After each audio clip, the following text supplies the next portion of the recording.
ನನ್ನ ಕ್ಷಮಿಸ್ಬಿಡಮ್ಮ. ನಾನ್ ತಪ್ಪು ಮಾಡ್ಬಿಟ್ಟೆ. ನೀನ್ ಹೇಳ್ದೆ ಅಂತಲ್ಲ, ನನಗ್ ನಿಜಕ್ಕೂ ಕನ್ನಡನ ಓದ್ಬೇಕು, ನಮ್ಮ ಮಾತೃಭಾಷೆ ಬಗ್ಗೆ ಇನ್ನೂ ಹೆಚ್ಚಾಗಿ ತಿಳ್ಬೇಕು ಅಂತ ಅನಿಸ್ತಾ ಇದೆ.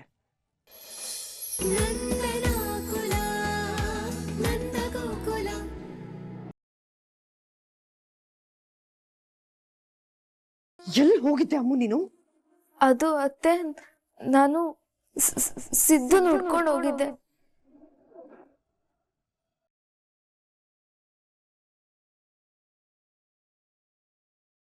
ಏನೋ ಸಿದ್ದು ನೋಡಕ್ ಹೋಗಿದ್ದ? ನನ್ನ ಮಗ ಇವಳಿಗೆ ಮೋಸ ಮಾಡಿ ಹೋದ್ಮೇಲೂ ಇನ್ನೂ ಮನೇಲಿರ್ತಾನೆ, ಕದ್ದಿರೋ ಚಿನ್ನ ಎಲ್ಲ ವಾಪಸ್ ಕೊಡ್ತಾನೆ ಅನ್ನೋ ನಂಬಿಕೆಯಲ್ಲಿ ಅವನ್ನ ಹುಡ್ಕೊಂಡು ಹೋಗಿದ್ಲಂತೆ. ಇವಳಿಗೆ ಇಷ್ಟು ಬುದ್ಧಿ ಅನ್ನೋದಿಲ್ಲ. ಏನ್ ಮಾಡೋದು? ಯಾಕೆ ಹೀಗ್ ಮಾಡ್ದೆ?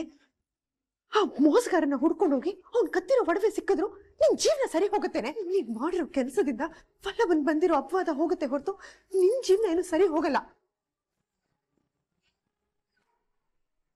ಇನ್ನು ಈ ವಿಷಯ ಹೊರಗಿನ ಜನ ಗೊತ್ತಾದ್ರೆ 4 ಜನ 4 ತರ ಮಾತಾಡಿ ನಿನ್ನ ನೆಮ್ಮದಿನ ಹಾಳು ಮಾಡ್ತಾರೆ. ಬೇಕೇನೆ ಇದೆಲ್ಲ? ಹಂಗಲ್ಲ ಅತ್ತೆ. ನೋಡಮ್ಮು, ಇದೇ ಕೊನೆ. ಇನ್ನೊಂದ್ಸಲ ಸಿದ್ದುನ್ ಹುಡ್ಕೊಂಡು ಹೋಗ್ಬಾರ್ದು, ಅವನ ಬಗ್ಗೆ ಯೋಚನೆನೂ ಮಾಡ್ಬಾರ್ದು. ಇನ್ನೊಂದ್ಸಲ ಈ ರೀತಿ ಹೇಳ್ದೆ ಕೇಳ್ದೆ ಎಲ್ಲಿಗಾದ್ರೂ ಹೋದ್ರೆ ನಿನ್ನನ್ನು ಕಾಲೇಜ್ಗೂ ಕಳ್ಸಲ್ಲ, ಎಲ್ಲಿಗೂ ಕಳ್ಸಲ್ಲ. ಹುಷಾರ್.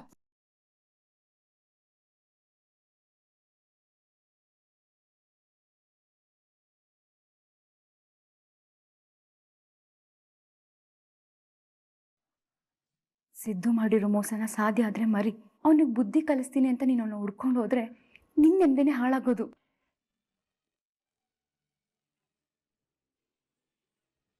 ಕಾಲೇಜ್ಗೆ ಹೋಗದೆ ರೆಸ್ಟ್ ಮಾಡೋಣ ಅನ್ಕೊಂಡೆ. ನಿನ್ನಿಂದ ಈ ಪರಿಸ್ಥಿತಿಲಿ ಊರೆಲ್ಲ ಅಲಿಯಂಗಾಯ್ತು. ಇನ್ನು ಅದೇನೇನ್ ಮಾಡ್ಬೇಕೋ ಮಾಡ್ಕೊ.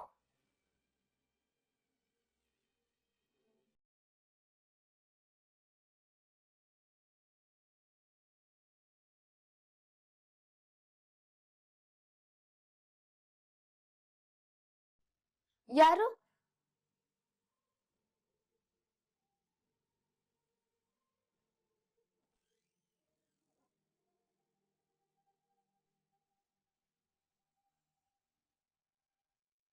ಅದು ಇದು ಕೊಡ್ಬೇಕಾಗಿತ್ತು. ಇದಾ? ಯಾಕೆ? ಇದು ನನ್ನ ಹಳೆ ಫೋನು. ಇದರಲ್ಲೇ ನನ್ನ ಹಳೆ ಸಿಮ್ ಕಾರ್ಡೂ ಇದೆ. ಹೊರಗಡೆ ಹೋದಾಗ ಫೋನ್ ಇಲ್ಲ ಅಂದ್ರೆ ತುಂಬಾ ತೊಂದರೆ ಆಗತ್ತಲ್ಲ. ಇವತ್ತು ನೀನೇ ನೋಡಿದ್ಯಲ್ಲ ಅಮೂಲ್ಯ, ನೀನ್ ಸ್ವಲ್ಪ ಹೊತ್ತು ಕಾಣ್ದಲ್ಲೇ ಹೋಗಿದ್ದಕ್ಕೆ ಮನೇಲಿ ಎಲ್ರು ಎಷ್ಟು ಹೆದರಿದ್ವಿ ಅಂತ.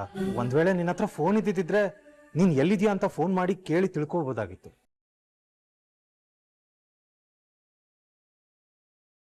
ಅದಕ್ಕೆ ಇದನ್ನ ಇಟ್ಕೋ. ಚಾರ್ಜ್ ಖಾಲಿ ಆಗಿದೆ, ಒಂಚೂರು ಚಾರ್ಜ್ ಹಾಕಿ ಉಪಯೋಗಿಸ್ಕೊ. ಆಗ ನಿನ್ನ ಮನೆಯವ್ರು ಎಲ್ರೂ ನೆಮ್ಮದಿಯಾಗಿರ್ಬೋದು. ತಗೋ. ನೋಡಿದ್ಯಾ ಮೀನಾ, ನಮ್ಮ ಮಾಧವಂದು ಎಂತ ಒಳ್ಳೆ ಮನ್ಸು ಅಂತ. ಆದ್ರೆ ಆ ದೇವ್ರು ಯಾಕೆ ಈ ತರ ಮಾಡ್ತಿದ್ದಾನೋ ಗೊತ್ತಿಲ್ಲ. ಇಂಥ ಹುಡುಗನ್ ಯಾಕೆ ಒಂದೊಳ್ಳೆ ಹುಡುಗಿ ಸಿಗ್ತಾ ಇಲ್ಲ? ಯೋಚನೆ ಮಾಡ್ಬೇಡಿ ಅತ್ತೆ, ಇವತ್ತು ನಾನು ಹೇಳಿದ್ದೀನಲ್ಲ ಆ ಸಂಬಂಧ ಗ್ಯಾರಂಟಿ ಆಗೇ ಆಗುತ್ತೆ. ನೋಡ್ತಾ ಇರಿ. ನೀನ್ ಹೇಳ್ದಾಗೆ ಆಗ್ಬಿಟ್ರೆ ಸಾಕು ಮೀನಾ. ನಮ್ಮ ಮಾಧವಂಗ ಒಂದ್ ಮದ್ವೆ ಆಗ್ಬಿಟ್ರೆ ಕೂರ್ ಕುಟುಂಬ ಆಗತ್ತೆ. ಆಗ ಇಡೀ ಮನೆಯವರೆಲ್ಲ ಸೇರಿ ಒಂದು ಹಾಡು ಹೇಳ್ಬೋದು. ಒಂದಾಗಿದ್ದರೆ ಎಲ್ಲ, ಚಿಂತೆಗೆ ಜಾಗ ಇಲ್ಲ, ಏನೇ ಬರಲಿ ದಿನ ನಗು ನಗು, ನೀನಾಗೆ ಬಿಡು ಪುಟ್ಟ ಮಗು ಮಗು. ಏನು ಆಗ್ಲೇ ಬೈದೆ ಅಂತ ಈಗ ಮುಖನ ಅಂತ ಇಟ್ಕೊಂಡಿದ್ಯಾ? ಅಲ್ವೇ ಅಮ್ಮೋ, ಎಷ್ಟೊತ್ತಾದ್ರೂ ನಿನ್ ಮನೆಗ್ ಬಂದಿಲ್ಲ ಅಂತ ಎಷ್ಟು ಗಾಬರಿ ಆಗಿದ್ವಿ ಗೊತ್ತಾ? ಪರವಾಗಿಲ್ಲ ಅತ್ತೆ, ತಪ್ಪೆಲ್ಲ ನಂದೇನೆ. ಸಾರಿ. ಇನ್ನೊಂದ್ಸಲ ಹೀಗೆಲ್ಲ ಮಾಡ್ಬೇಕಾದ್ರೆ ಹೇಳ್ಬಿಟ್ಟೆ ಮಾಡ್ತೀನಿ.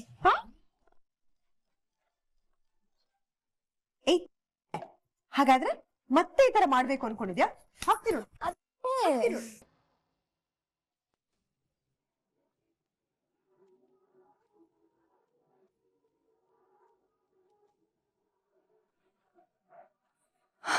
ಅಪ್ಪ, ಹಾಲಲ್ಲಂತೂ ಯಾರು ಇಲ್ಲ. ಬೇಗ ರೂಮಿಗೆ ಸೇರ್ಕೊಂಡ್ಬಿಡ್ಬೇಕು.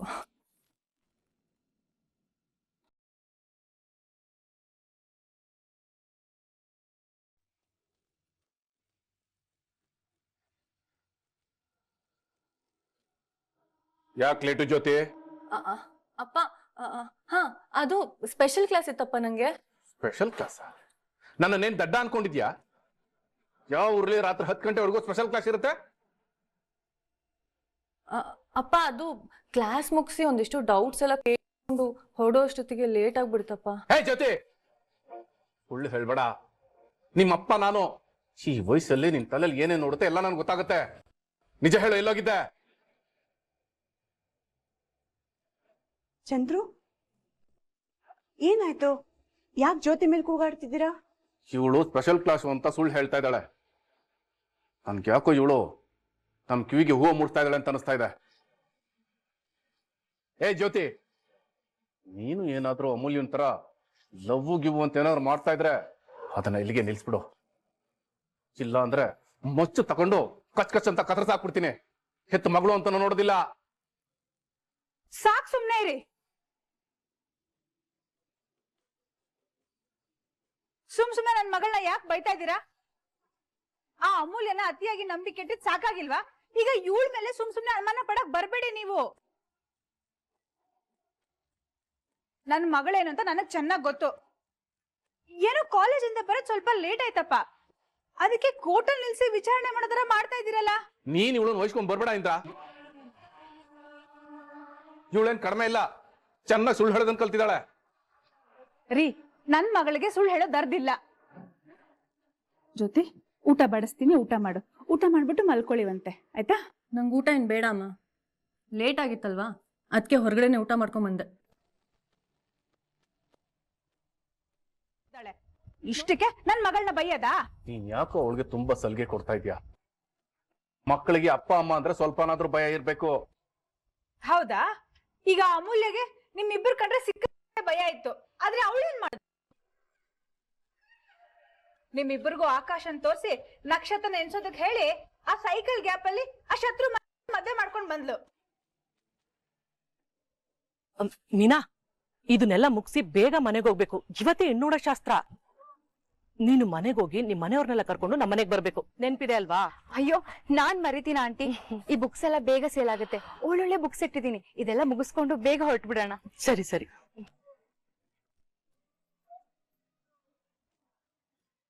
ನಮಸ್ತೆ ಸರ್. ನಮಸ್ತೆ.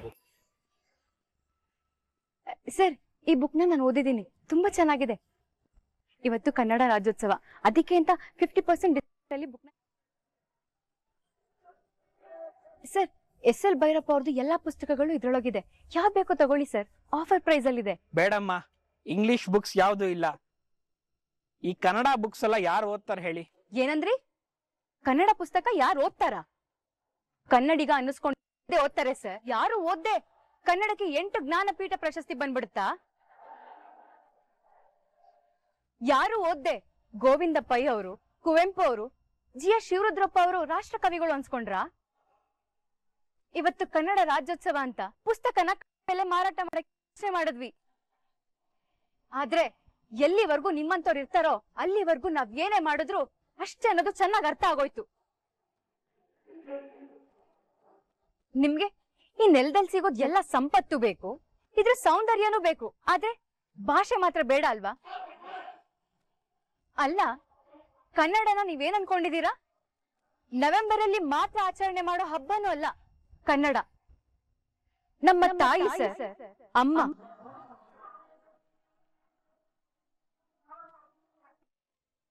ಹೆತ್ತ ತಾಯಿ ಮಡ್ಲಲ್ಲಿ ಸಿಗೋ ಪ್ರೀತಿ ಮಮತೆ ಹೊತ್ತಿರೋ ಈ ನೆಲದಲ್ಲೂ ಸಿಗ್ತಾ ಇದೆ.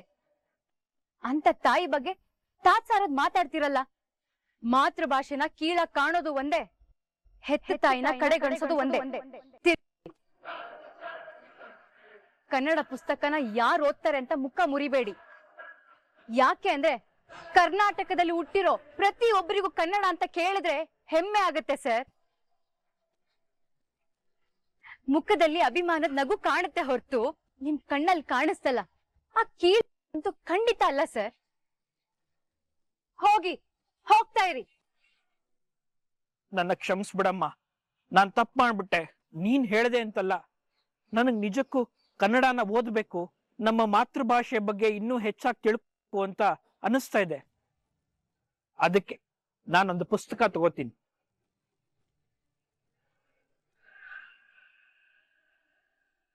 ಎಷ್ಟಿದ್ದು? 170.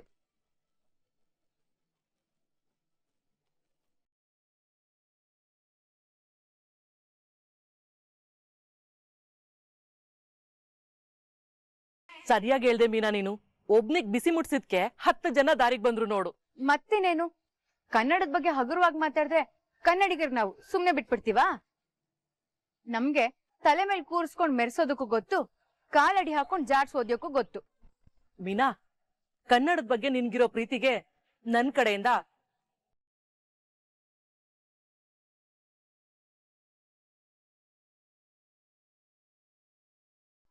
ಗಿರಿಜಾ, ಗಿರಿಜಾ ಬಂದಿರಿ. ರೆಡಿನಾ? ಹಾ ರೀ, ನಾವ್ ರೆಡಿ.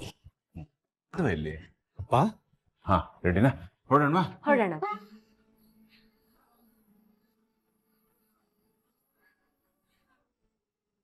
ಇವರೆಲ್ಲ ಇದಾರ? ಹೌದಪ್ಪ. ಎಲ್ರು ಯಾಕೆ ಬರ್ತೀರಾ? ನಾನು ಮಾಧವ ಗಿರಿಜಾ ಹೋಗಿ ಬರ್ಬೇಕು. ಅದೇನೋ ಸರಿ ರೀ, ಆದ್ರೆ ಈ ಸಂಬಂಧ ಮಾತಾಡಿರೋದು ನಮ್ ಮೀನಾ. ಅದು ಅಲ್ದೆ ನಮ್ ಮೀನಂಗ ಅವರೆಲ್ಲ ತುಂಬಾ ಚೆನ್ನಾಗಿ ಪರಿಚಯ ರೀ. ಅವಳೇ ಬರ್ಲಿಲ್ಲ ಅಂದ್ರೆ ಹೇಗೆ ಹೇಳಿ? ಅದಕ್ಕೆ ಸರಿ.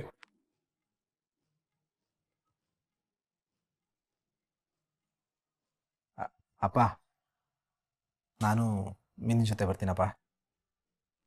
ಅಪ್ಪ, ನಾನು ಬರ್ತೀನಪ್ಪ. ನಾನು ನಿನ್ ಕಾಲೇಜಿಗೆ ರಜಾ ಹಾಕಿಲ್ಲ. ನನಗೆ ಕ್ಲಾಸ್ ಇರೋದು ಮಧ್ಯಾಹ್ನದ ಮೇಲೆ. ನಾನು ಅಟೆಂಡ್ ಮಾಡ್ತೀನಿ. ನನ್ಗೂ ನನ್ನ ಹೊಸ ಅದ್ಗೆ ನೋಡ್ಬೇಕು ಆಸೆ ಅಪ್ಪ. ಪ್ಲೀಸ್. ಸರಿ, ಆಯ್ತು. ಅಪ್ಪ, ನಾನು ಬರ್ತೀನಿ. ಅದಕ್ಕೆ ನೋಡೋ ಆಸೆ ನನಗೂ ಇದೆ.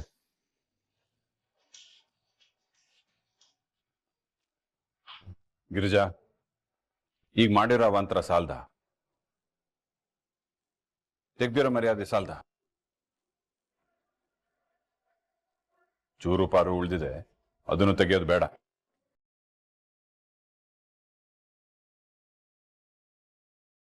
ಸುಮ್ಮನೆ ಮನೇಲಿರೋದಕ್ಕೆ ಹೇಳು, ಇಲ್ಲಾಂದ್ರೆ ನಾವ್ ಯಾರು ಹೋಗೋದೇ ಬೇಡ. ಸರಿಯಪ್ಪ, ನಾನು ಬರಲ್ಲ. ಬೇಜಾರು ಮಾಡ್ಕೋಬೇಡ ಅಣ್ಣ. ನಾನೇನು ಬೇಜಾರು ಮಾಡ್ಕೊಂಡಿಲ್ಲ. ಅಪ್ಪ ಕರ್ಕೊಂಡೋಗಲ್ಲ ಅಂತ ನಂಗೆ ಚೆನ್ನಾಗೇ ಗೊತ್ತಿತ್ತು.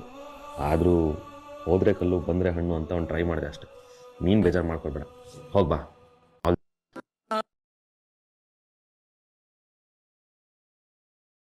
ಈ ಸಂಬಂಧ ಪಕ್ಕಾ ಫಿಕ್ಸ್ ಆಗುತ್ತೆ. ಆಮೇಲೆ ಎಂಗೇಜ್ಮೆಂಟು, ಮದುವೆ ಇದೆಲ್ಲ ಇದ್ದಿದ್ದೆ. ಅವಾಗ ಅಪ್ಪ ಬೇಡ ಅಂದ್ರೂ ನಾನು ಮುಂದೆ ನಿಂತು ಓಡಾಡ್ತೀನಿ.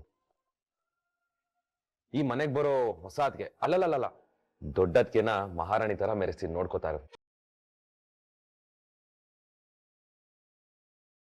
ನೀನು ಹೋಗ್ಬಾ. All the best.